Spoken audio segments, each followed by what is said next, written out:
That's right, I just installed NuHeat. You see the cable, see all the cables? I'm gonna start off from here. I got my little trusty thing on here, but that's not why I wanted to show you, but I want to show you how I put it in the shower. I came over here and I ran it, and I went over here, and that right there went into the shower, see? And I was able to go in the shower and do the whole thing.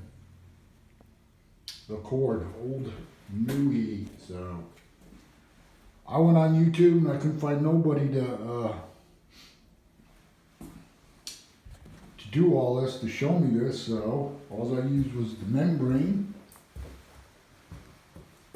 And voila! Not bad, huh? Gonna be all heated, even the top of the bench. Even the face, because I had so much, see that?